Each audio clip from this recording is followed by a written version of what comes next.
En 1922 aparece en Múnich una edición en 4 tomos de las comedias de Molière. Ese mismo año, Eugen Klopfer interpreta a Tartufo en el Deutsches Theater de Max Reinhardt. Y Richard Oswald encarga un guión de Tartufo a Karl Mayer, que lo tiene listo en enero de 1923. Pero la UFA no se decide a producir la película.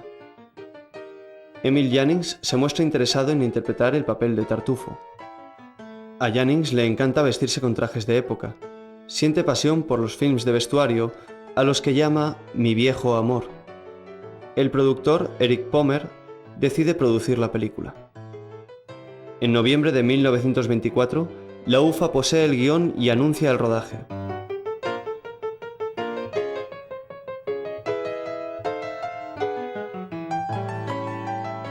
Murnau, que prepara ya Fausto, se ve involucrado en el proyecto y se pone a trabajar un poco a regañadientes. Un guión de Karl Mayer siempre me interesa, declara en el programa del estreno. Pero Edgar G. Ulmer nos explica en una entrevista.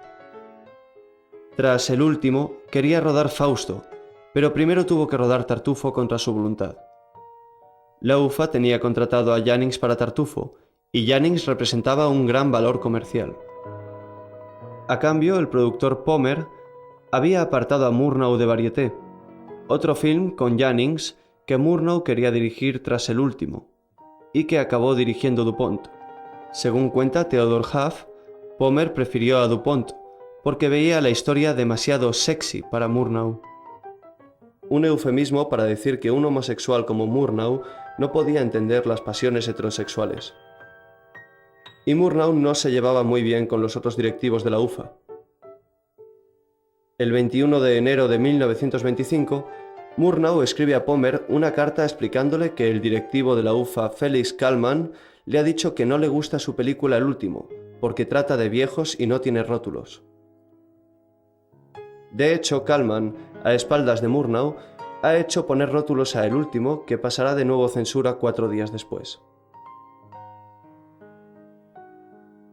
Por entonces Murnau prepara ya el rodaje de Tartufo, que tendrá lugar entre febrero y abril, y estudia y rectifica el guión de Mayer. Murnau conservaba 2 ejemplares del guión. El más antiguo, que Lotta Eisner se llevó a la Cinemateca Francesa, tiene anotaciones manuscritas de Murnau. En el segundo, algo posterior, que forma parte del legado de Murnau, actualmente en el Filmmuseum de Berlín, esas anotaciones ya aparecen corregidas a máquina y encontramos otras nuevas. Mayer se había tomado muchas libertades adaptando a Molière. Él mismo nos lo explica en el programa del estreno en el Gloria Palast. No se trata de una versión fílmica de la obra teatral, sino de la utilización del motivo principal de la pieza de Molière como inspiración y punto de partida para un film. En la pieza original, el marido de Elmira, Orgón, tiene hijos de una primera esposa. El beato Tartufo hace que Orgón eche de su casa a su hijo y lo desherede a su favor. Tartufo incluso pretende casarse con la hija de Orgón.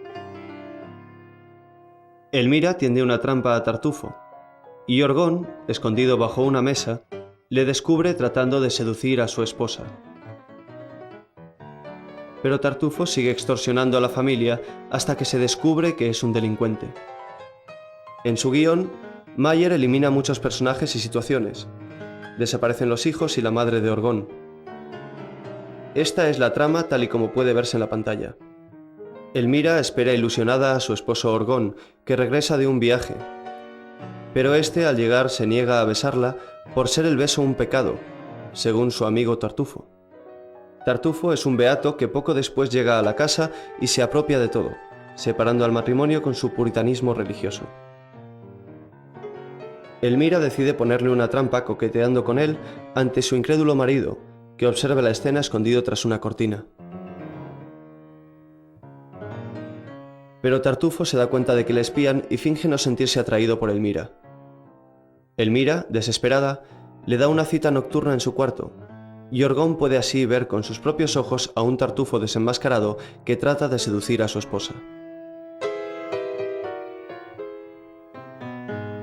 Mayer introdujo un prólogo y un epílogo con una historia actual de otro personaje similar a Tartufo.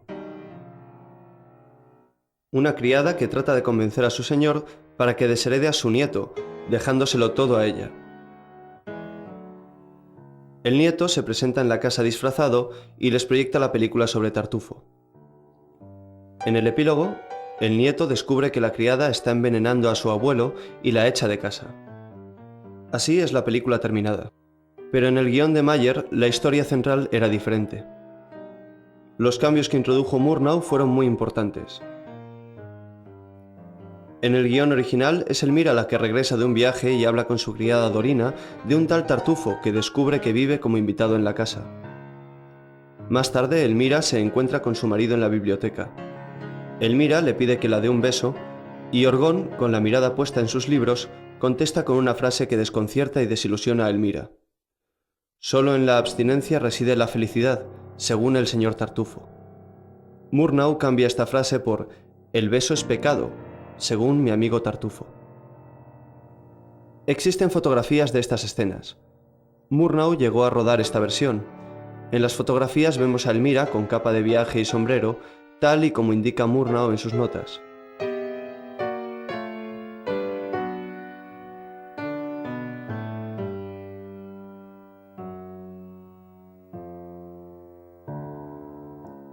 Pero Murnau escribió y rodó una segunda versión, la que llegó a los cines, en la que era Orgón quien regresaba de un viaje como en la obra de Molière y se encontraba con Elmira en el exterior de la casa. La historia empieza así con la llegada de Orgón y su rechazo a Elmira.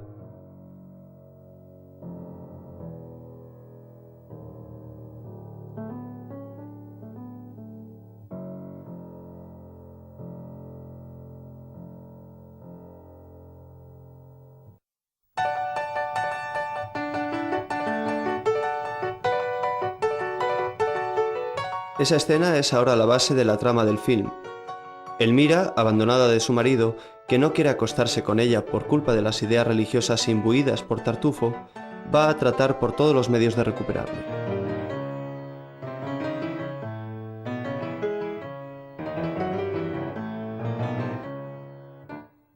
El tema central de Tartufo es la religión como represión sexual. Es un tema típico de Murnau que aparece habitualmente en sus películas. Murnau va mucho más lejos que Mayer o Molière arremetiendo contra la religión. En Estados Unidos la censura intervino. Leemos en Variety. Esta película ha hecho las delicias de los censores. Un clérigo degenerado tratando de tirarse a la bella esposa de su protector es algo que debería funcionar especialmente bien en los distritos católicos. Comparando la versión americana con los otros materiales conservados, podemos detectar un par de cortes de censura. Dorina encuentra un devocionario en un bolsillo del hábito de Tartufo.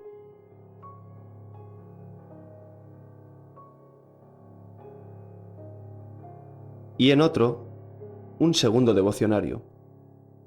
Los censores americanos han eliminado las cruces de los libros de los que Dorina parece burlarse.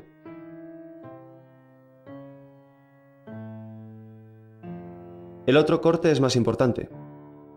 Tras espiar a Elmira y Tartufo, Orgón sale convencido de que su amigo es un santo inocente.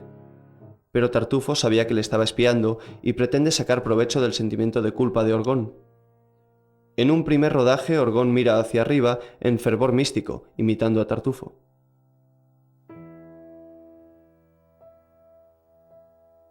En las tomas rodadas más tarde y mejoradas, mira al suelo mostrándose culpable ante un Tartufo implacable.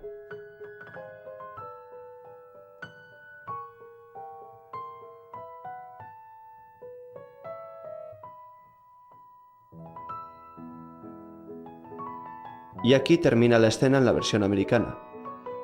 Es un claro corte de censura. Veamos el fragmento que falta. Oh hermano, ahora me doy cuenta de lo que eres para mí.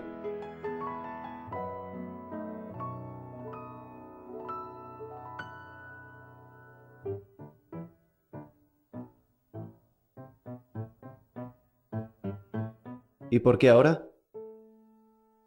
¿Qué contiene esta escena para ser censurada? Los censores se han escandalizado al ver cómo un religioso se aprovecha, domina y roba mediante estafas piadosas. En ese momento el espectador no sabe que Tartufo es un falso religioso y sus sentimientos son claramente anticlericales.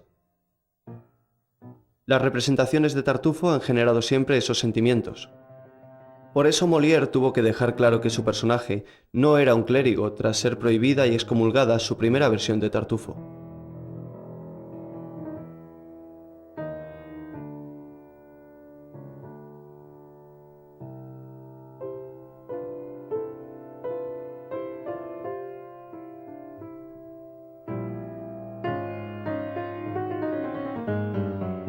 ¿Quién te ha hecho escuchar?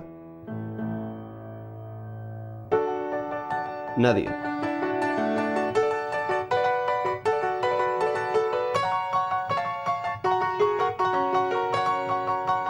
¿No ha sido Elmira?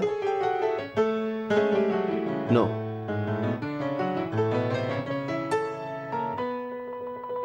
¿Seguro que no? Yo solo he caído en la tentación. El sentido de la escena está muy claro. Los religiosos se enriquecen a costa de crear culpabilidad a sus fieles.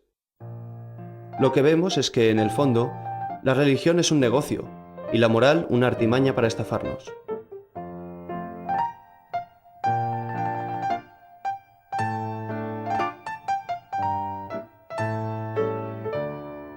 Como expiación vas a dejar toda tu fortuna a los pobres, dejándola a mi disposición por testamento.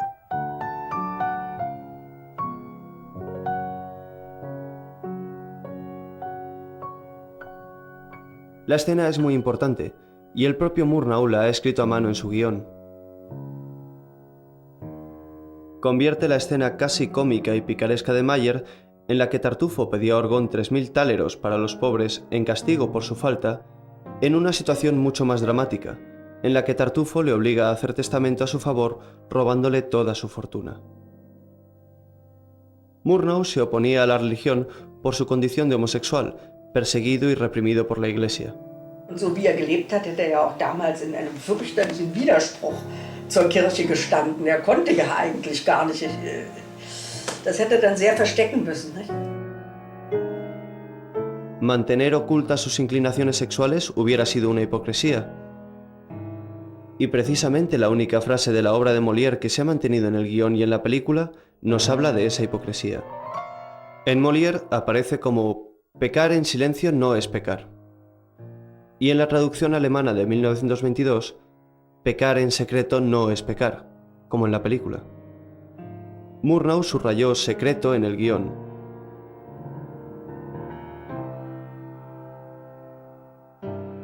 La frase fue cortada por la censura austriaca. La hipocresía sexual le preocupaba particularmente a Murnau. Este grabado de Jacques Le Mans, en el que Tartufo entrega a Dorina un pañuelo para que se tape los pechos que le excitan, sirve de modelo para esta cómica escena en la que Orgón retira una provocativa estatua ante la misma actitud de Dorina.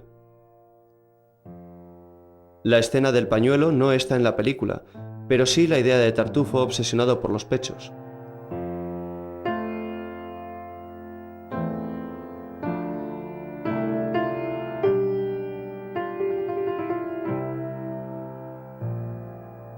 Y por las piernas de Elmira.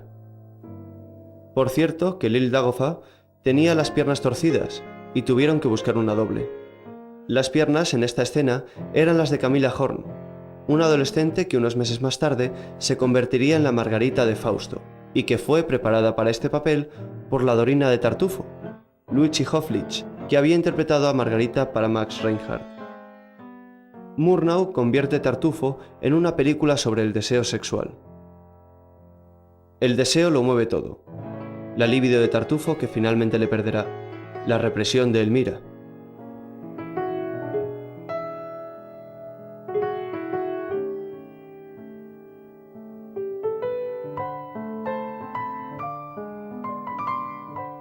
En esta toma, Tartufo mira directamente a los pechos de Elmira.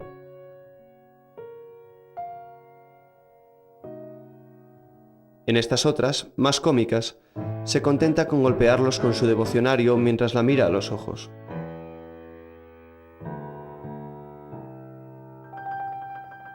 Aquí vemos a Murnau dirigiendo la divertida escena. Pero en este ambiente dramático y cerrado había poco sitio para el humor. Leemos en Variety. Pero el humor francés, visto con ojos alemanes y mostrado a un público americano, tenía que resentirse en el proceso. La verdad es que el Tartufo de Murnau tenía muy poco de francés. Cuenta Ulmer. De hecho, Tartufo es un film muy germánico, en el que la acción se sitúa en Prusia en la época de Federico el Grande. Si nos fijamos en la maqueta del Palacete de Orgón, vemos que está inspirada en el afrancesado Palacio de Sanssouci que Federico el Grande se hizo construir en Potsdam.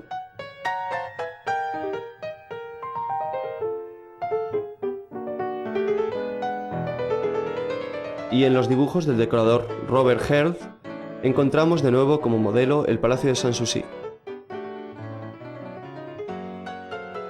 Los decoradores Robert Herth y Walter Rohrig se basaron en dibujos de Adolf von Menzel, el pintor del mundo de Federico el Grande, y de Daniel Sodoyecki.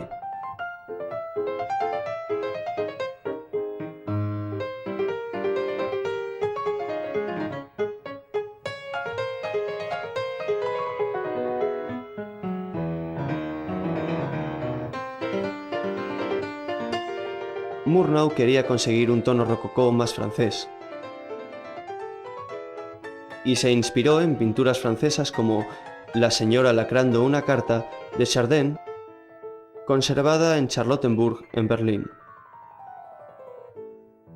La idea del religioso que baja las escaleras imponiendo su santidad la tomó de este óleo de 1874, La eminencia gris, de Jean-Léon Gérôme. Se basó en este dibujo de Steinlen aparecido en Simplicissimus, y trató de aproximarse al Tartufo original. Según Ulmer, Murnau tenía un poco de miedo, no se sentía libre. Había un Tartufo estándar que respetar, el de la Comédie Française. El personaje de Tartufo está tomado de esta pintura de Edmond Geoffroy que adorna las paredes de la Comédie Française de París, y se inspiró en las ilustraciones del siglo XIX de Jacques Leman y Maurice Leloir. Murnau tenía en su casa un ejemplar de las comedias de Molière con grabados de Tony Johannot editadas en Múnich en 1922.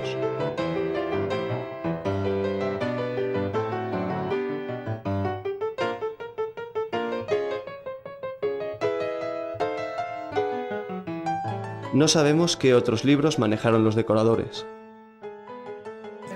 Also vor allen Dingen, wenn Kostüme gemacht hat. Hat ja auch für einen Teil der Filme Kostüme gemacht. Und da hatte er also viele Bilder, Bücher über Kostümkunde. Pero la biblioteca de Murnau fue parcialmente destruida en Tahití, y también la de Robert Herth durante la guerra. Meine Eltern haben ja alles rausgebracht, ja, wegen der Bombenangriffe. Und da ist kaum was geblieben. Das ist alles kaputt gegangen. Und das Haus, die Bilder waren erhalten, weil sie im Schuppen gewesen sind. Das Haus ist abgebrannt. Und alles, was im Haus war, war weg. Murnau era muy minucioso y cuidaba todos los detalles. Insiste en que Tartufo siempre lleve su libro en la mano izquierda. Indica el vestuario de los actores. Vestido amarillo de Elmira. Aquí detalla el menú del desayuno de Tartufo. Patatas asadas, nata montada, 5 costillas de cordero, fruta, mermeladas, vísceras de pollo al horno. Alexandre Astruc nos cuenta: Lille Dagofa me comentó cómo Murnau hacía ejecutar ante sus ojos y según sus planes hasta el más mínimo detalle de los decorados y reclamaba cada uno de los accesorios, piezas de plata o cubiertos necesarios para la puesta en escena. Según le escribió Robert Herth a Lotte Eisner en una carta, las habitaciones eran pequeñas y redondeadas, de un blanco cremoso y liso, sin adornos, pintadas al óleo. Todas las molduras se hicieron a mano y el hierro forjado de las escaleras fue trabajado a martillo por especialistas, al modo tradicional. El elenco de actores era magnífico. La interpretación de Emil Jannings recordaba algo la de su competidor y amigo Eugen Klopfer. Murnau anotó en su guión: Tartufo siempre pesimista, malvado, ausente. Jannings comparaba su personaje con Rasputín. Es alguien poderoso y misterioso, capaz de obtener las cosas sin tener que usar sus manos, como una pesadilla, oprimiendo a su entorno como un vampiro. Jannings se metió muy a fondo en el siniestro personaje. Él mismo contaba en 1925: «Mi mujer se puso loca de contenta cuando terminé mi trabajo de Tartufo. Cuando volvía a casa estaba de tan mal humor y tan insoportable que hacía pagar las consecuencias de mi trabajo a todos los de la casa». Jannings estaba casado con la actriz Gussie Hall desde hacía poco tiempo. Y antes había estado casado con Lucy Ulfliff, que en la película hacía una espléndida Dorina. Werner Krauss recreaba un Orgón pusilánime, una víctima perfecta. Había trabajado previamente con Murnau en La Tierra en Llamas, en 1922. También Lil Dagobah había trabajado anteriormente con Murnau en El beso de la fama. Y, como Murnau, se sentía atraída por la magia y el ocultismo. Lil Dagobah apreciaba la inteligencia de su personaje. Elmira sabe que es una mujer y lucha con todas las armas que le son dadas solamente a la mujer, con astucia y coquetería. Según las notas de Murnau en el guión, los actores principales y Rosa Valetti como criada estaban escogidos desde el principio. Hermann Pischa fue una segunda opción. Y vemos que Murnau no encontraba actor para el nieto. Pensó en Hermann Timmig y en otros jóvenes antes de decidirse por André Mattoni. A Mattoni lo conoció a través del director Rochus Gliese. En noviembre de 1924, mientras Murnau montaba El último en los estudios de Neubabelsberg, Gliese rodaba allí con Mattoni Die gefundene Braut. Murnau y Gliese eran muy amigos, y Murnau iba a visitarle a sus rodajes. Así conoció a Mattoni. Rochus Gliese trabajó a menudo como decorador con Murnau y ambos escribieron el guión de Comödie des Herzens que Gliese dirigió.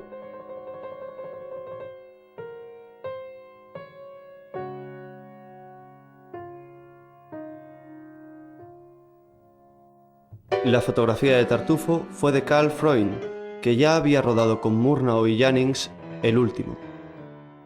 Cuenta Freund en 1929 en la revista Close Up: «En el inicio y el final adopté el estilo moderno al permitir que los actores no llevaran maquillaje y utilicé ángulos. En cambio, en la parte central dominaba el flou, la veladura y lo artificioso. Los ángulos, término de moda en la época, eran los emplazamientos insólitos de cámara como este».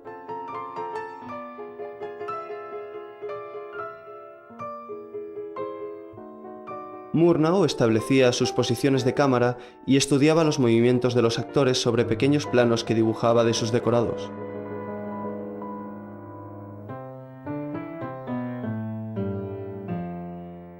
El rodaje comenzó en el estudio número 1 de Tempelhof en febrero de 1925.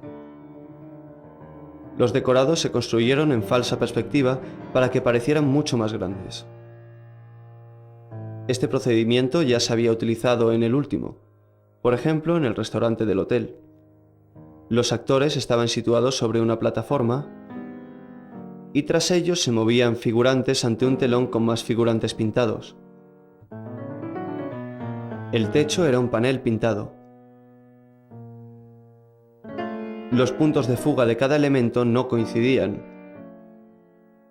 Aquí vemos en primer término a los actores y tras ellos el fondo con pequeñas figuras pintadas y el techo pintado en trompe-l'œil.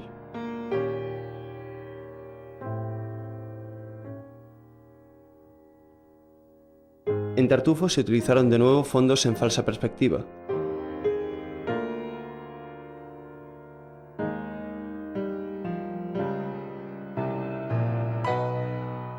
Las perspectivas falsas producían distintos puntos de fuga o fugas imposibles. El rodaje comenzó por la parte moderna.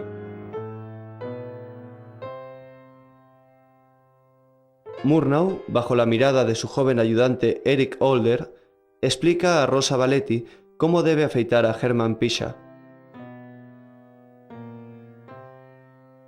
Karl Freund ilumina con arcos y parrillas de tubos de vapor de mercurio de luz verdosa y rueda con su ayudante Robert Baberske con una cámara Pathé industrial francesa.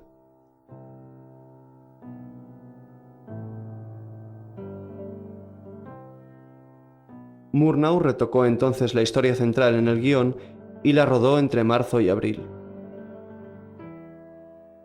El montaje estaba terminado a inicios de mayo.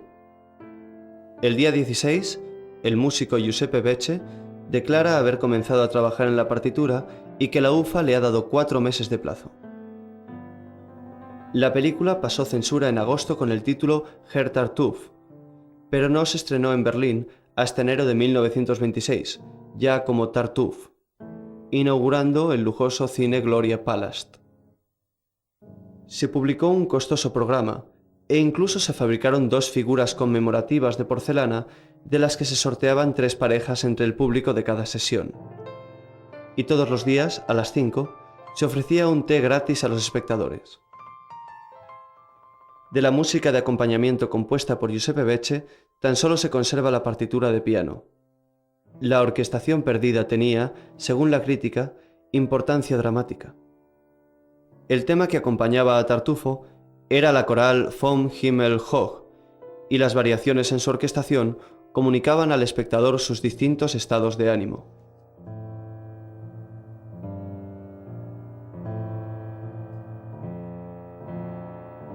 Theo Matejko pintó el cartel, y la película se distribuyó entre 1925 y 1928 por todo el mundo.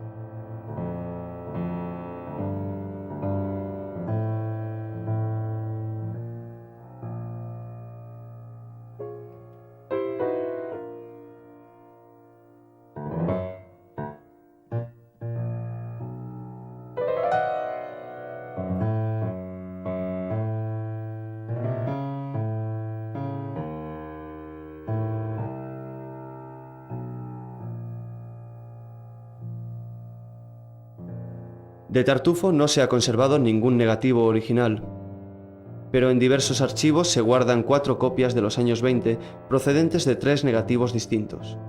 Una en el Gosfilmofond de Moscú, requisada por los rusos en 1945, de los archivos de la UFA en Berlín, con rótulos en alemán añadidos en los años 70.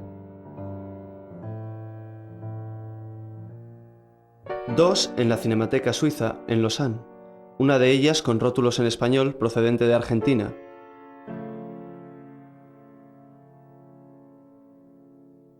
Y la otra, muy incompleta, bilingüe alemán-francés, procedente de la distribución original en Suiza.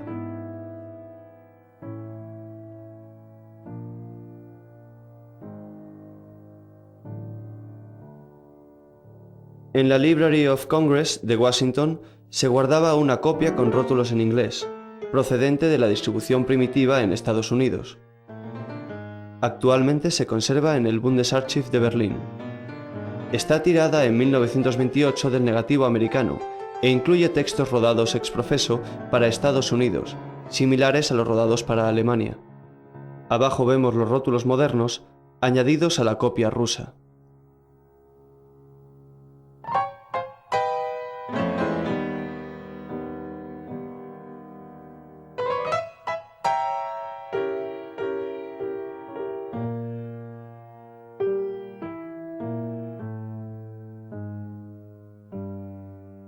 Todos los textos fueron reescritos en inglés. Precisamente la carencia de este plano en la copia rusa demuestra que esta copia no procede del negativo alemán, sino de un negativo de exportación.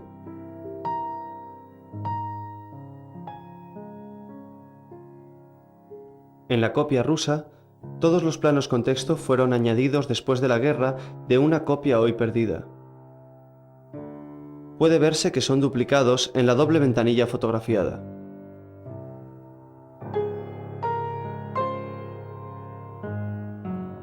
Los rótulos fueron también añadidos copiados de la carta de censura, y no corresponden al grafismo original. La copia argentina fue tirada hacia 1928 de ese mismo negativo de exportación y contiene los rótulos argentinos originales. Ninguna de estas copias está tirada del negativo alemán. Tampoco la copia suiza, ya que contiene planos en francés montados en el negativo. Se trata pues de un negativo montado para Francia. El plano del frasco de veneno, rodado para la versión americana, fue montado en la francesa y sustituido por un rótulo en la americana.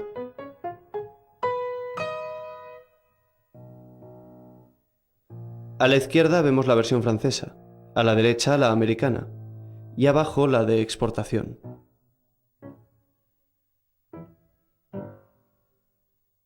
Podemos ver que todos los negativos contienen errores. Falta el mejor negativo, que sería el alemán, y el americano es, de los que quedan, el de mayor calidad. En la versión de exportación, Tartufo se va de la escena, y parece que no va a regresar.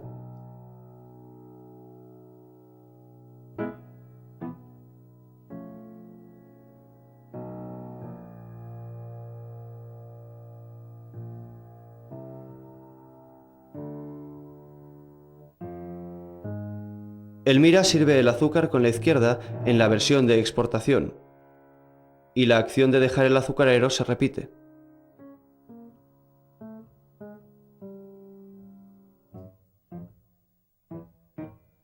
Coloca el azucarero en la bandeja y de nuevo lo coloca. En la versión francesa, Tartufo no acierta a quitarle la ropa a Elmira.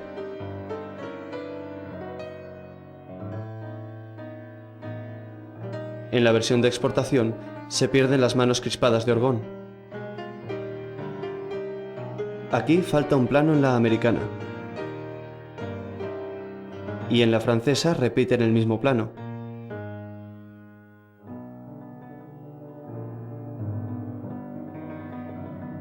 La versión de exportación parecería mejor, pero vemos que un plano es un duplicado del francés, que es el original.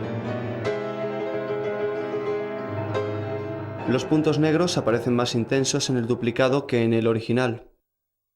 Quizá Jannings no se dejó abofetear lo suficiente como para obtener tomas para todas las versiones. Puede que no le gustase ver cómo su exmujer disfrutaba con la escena. De estas escenas, solo se conserva la versión de exportación, a la izquierda, y la americana, a la derecha. Los planos de la versión de exportación son a menudo demasiado amplios.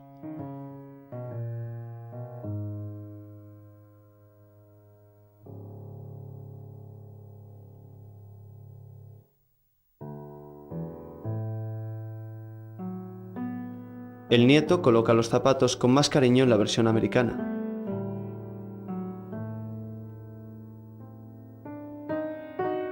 El plano del nieto levantándose falta en la versión de exportación. El apagado de la vela está desincronizado con la iluminación en la versión de exportación. En la americana es más correcto. La animación de los caballos es demasiado tosca en la maqueta de la versión de exportación. En la americana ha sido recortada.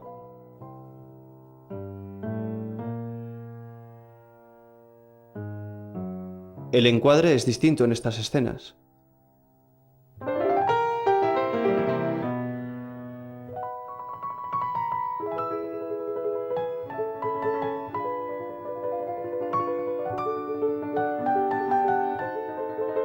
Y aquí la toma incorrecta es la americana.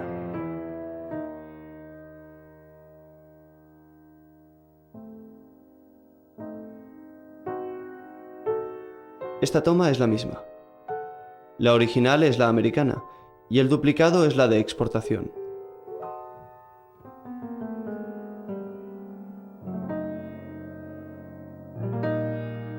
Hay otros planos duplicados que demuestran que faltaban planos para montar todas las versiones.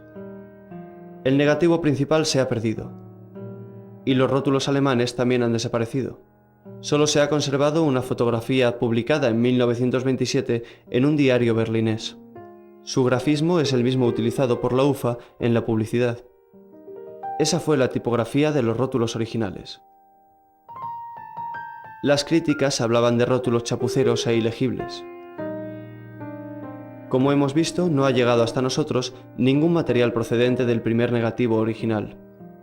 Y aunque dispongamos de 4 copias distintas, Tartufo ha de considerarse una película perdida. Al no existir la versión alemana, hemos optado por presentar la versión americana, la mejor de las conservadas, reconstruyendo los rótulos alemanes con la tipografía de los originales perdidos.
Mayer ha utilizado aquí la idea de Molière de que el hipócrita consiga que el protagonista desherede a su hijo. En este caso, el abuelo se basará en la deshonra que supone que su nieto sea actor.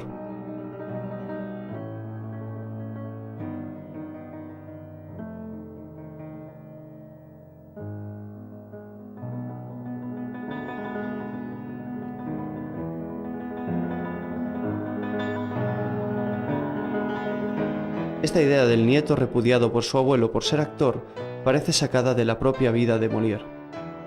Molière era actor, y los actores eran repudiados por la Iglesia. A su muerte no permitieron que fuera enterrado en sagrado por ser un cómico, y tuvo que cambiar su apellido Poquelin por el seudónimo Molière para no dañar el buen nombre de su familia. También Murnau era actor, y tuvo el mismo problema. Tuvo que cambiar su apellido Plumpe por el de Murnau, porque su padre le prohibió que su apellido apareciera en los programas teatrales.